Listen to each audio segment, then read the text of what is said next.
The first time I noticed something was off, it wasn't dramatic, it was quiet. Subtle, the kind of wrong feeling that sits in your chest without a clear reason. I had just come back from a 3-day work trip. My house, the house I had bought with 10 years of savings, careful budgeting, and more sacrifices than I like to admit, felt different, not messy. Not broken, just touched. The couch cushions were slightly out of place. The framed photo of me and my late grandfather had been moved a few inches to the left. Even the faint scent in the air wasn't mine. I stood in the living room longer than necessary, my suitcase still by the door, trying to convince myself I was imagining things. Maybe I had left it like this. Maybe I was just tired. But deep down, I knew better. I always knew how my house looked. Always. I called my mother that evening. "Did you come by the house while I was gone?" I asked, trying to keep my tone casual. There was a pause, just a second too long. "Oh yes, Beta," she said lightly.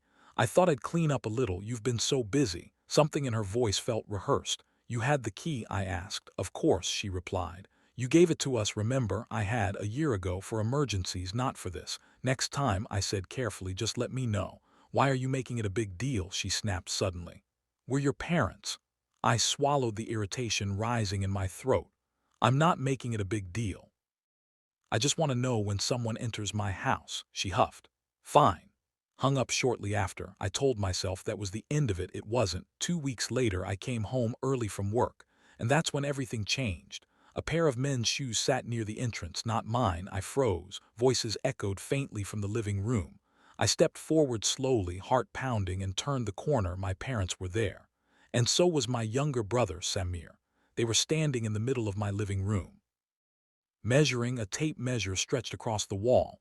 Papers were spread out on my dining table. Samir turned first.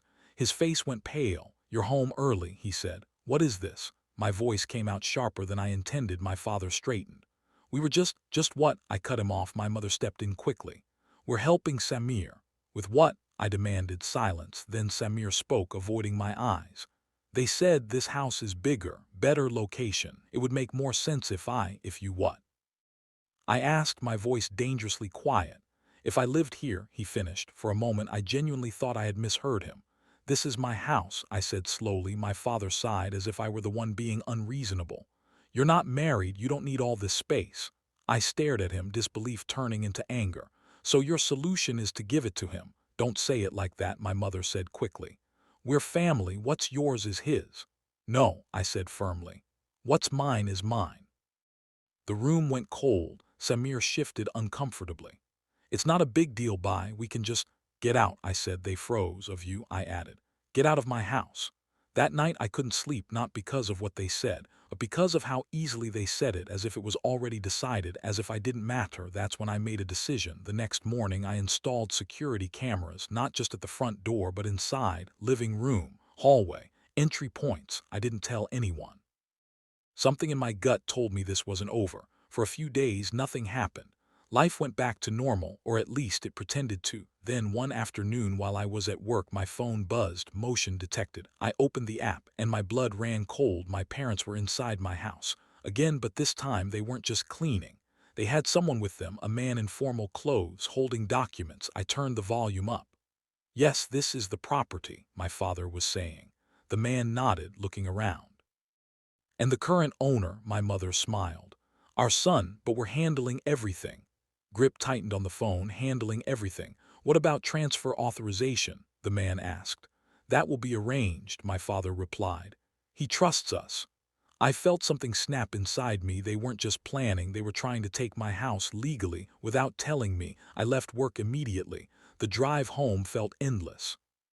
My mind raced with possibilities, anger, disbelief, and one crushing realization.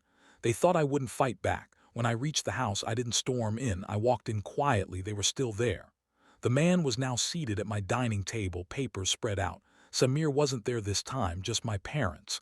"Interesting meeting," I said. All three of them jumped. My mother's face drained of color. "You're not supposed to be home." "Clearly," I replied. I walked over, picked up one of the documents, and glanced at it. Property transfer draft. My name being replaced. I looked up slowly. "You were going to transfer my house," I said. My father tried to recover.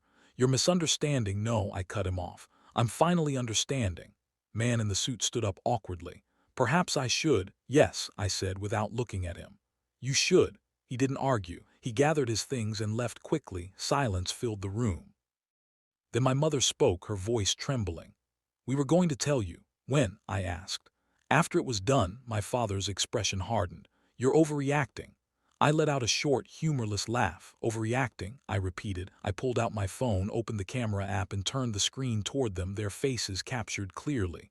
Their conversation recorded every word, every plan. I have everything, I said quietly. For the first time, I saw fear in their eyes. The confrontation that followed wasn't loud. It was worse. It was cold, controlled. You went behind my back, I said. Entered my house without permission, tried to transfer my property without my consent. Your parents, my mother whispered weakly.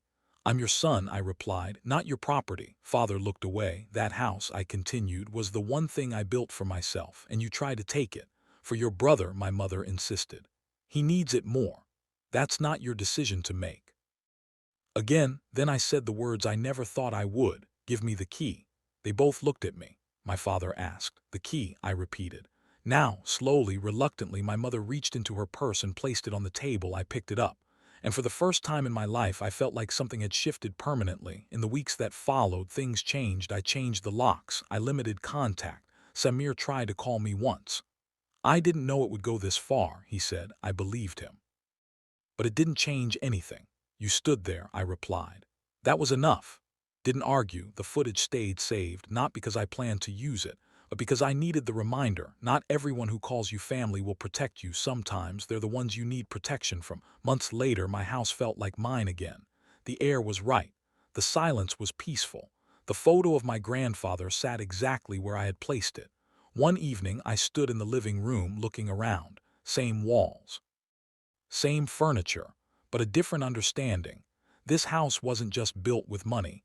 It was built with boundaries, and those I had finally learned to protect.